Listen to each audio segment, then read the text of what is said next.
बड़े बड़े एतराज़ किए जाते हैं सहाबा पे, बड़े बड़े बहाने तराशे जाते हैं। उन एतराज़ात में से एक एतराज़ हज़रत फ़ारूक आज़म की ज़ात पे किया जाता है कि रसूलुल्लाह सल्लल्लाहु अलैहि वसल्लम ने अपने मर्ज़ वफ़ात में आखिरी वक़्त में कलम और दवात तलब की कि मैं तुम्हें एक ऐसी वसीयत लिख के दूँ जिसके बाद उम्मत गुमराह नहीं होगी। अब हज़रत फ़ारूक आज़म पे इल्ज़ाम लगाते हैं कि फ़ारूक आज़म आयद बन गए, हाइल बन गए, उन्होंने उस वसीयत को लिखने नहीं दिया और माअज़ल्लाह नबी अलैहिस्सलातु वस्सलाम ने फ़ारूक आज़म की वजह से उस वसीयत को ना लिखवाया।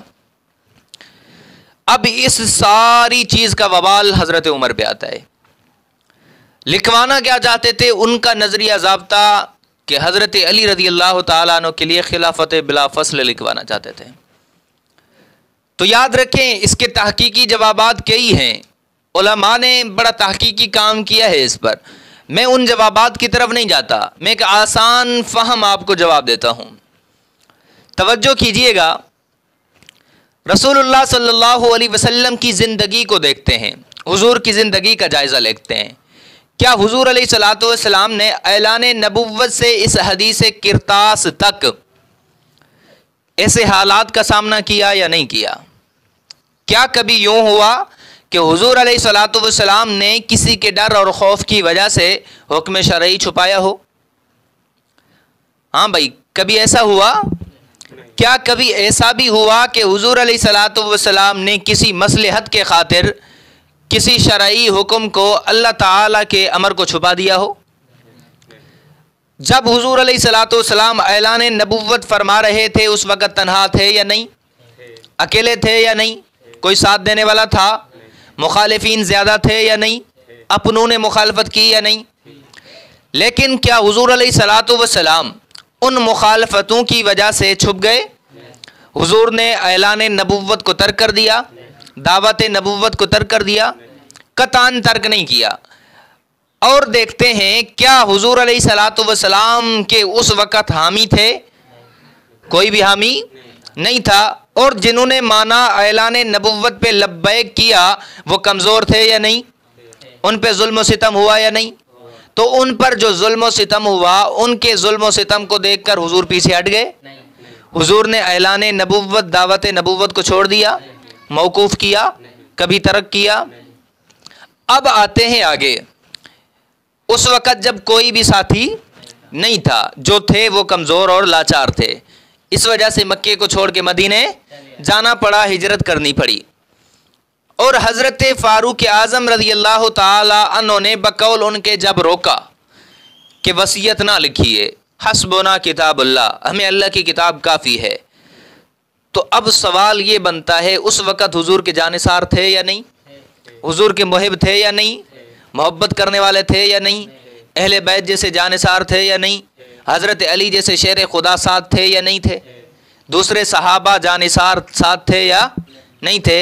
तो जब हुज़ूर का कोई भी साथी नहीं था, हुज़ूर के साथ कोई भी नहीं था, जो थे वो कमज़ोर थे, कई रुकावटें आईं, कई मुखालफतें हुई, कई मरतबा जुल्म सितम हुआ, मानने वालों पे भी जुल्म सितम हुआ, यहाँ तक कि मक्का छोड़ के मदीने जाना पड़ा, हिजरत पे मजबूर कर दिया गया, कई जंगें हुई। लेकिन इसके बावजूद हुज़ूर अलैहिस्सलातु वस्सलाम ने किसी एक मरतबा भी ऐलान नबुव्वत और दावत नबुव्वत को तर्क करना तो दूर की बात, एक लहज़े के लिए मौकूफ़ भी नहीं किया।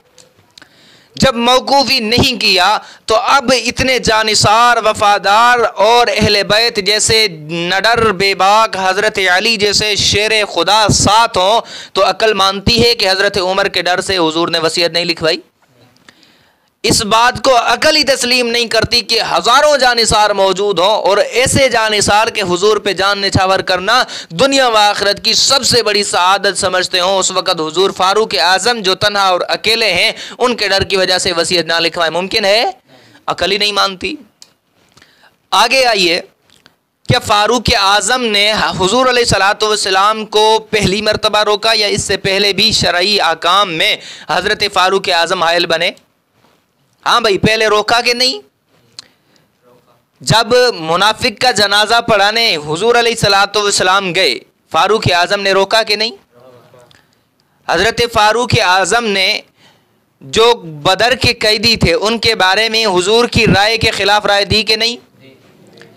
इसी तरह सुलह हुदैबिया के मौके पे इस सुलह पर हज़रत फ़ारूक आज़म को खदशात थे कि नहीं? और इसी तरह जब मकाम इब्राहीम पे रसूल अनवर पहुँचे, हुजूर ने हज़रत फ़ारूक आज़म ने हुजूर से अर्ज़ किया या नहीं कि यहाँ पर 2 रकात पढ़नी चाहिए? तो क्या हज़रत फ़ारूक आज़म के मशवरे की वजह से, उनके अर्ज़ रखने की वजह से हुजूर ने अमल किया? हज़रत फ़ारूक आज़म की बात मान के मुनाफिक का जनाजा पढ़ाया या नहीं पढ़ाया? बात मानी? नहीं मानी। इसी तरह मकाम इब्राहीम पे जब तक अल्लाह ताला का अमर नहीं हुआ नफिल पढ़े। सुलह हुदैबिया पे अल्लाह तबारक व तआला ने हुक्म दे दिया, फ़ारूक आज़म को इल्म नहीं था, फ़ारूक आज़म ने रोकने की कोशिश की, खदशात का इजहार किया, हुजूर मान गए? हुजूर ने उसे सुलह हुदैबिया को तर्क किया? कतअन नहीं किया। और बदर के जो कैदी थे उनके बारे में हुजूर ने हज़रत उमर की राय पे अमल किया? नहीं किया। तो जब हज़रत फ़ारूक आज़म पहले भी कई मरतबा अपने मशवरे दे चुके थे, लेकिन हुजूर अलैहिस्सलातु वस्सलाम ने उन मशवरों पे अमल नहीं किया।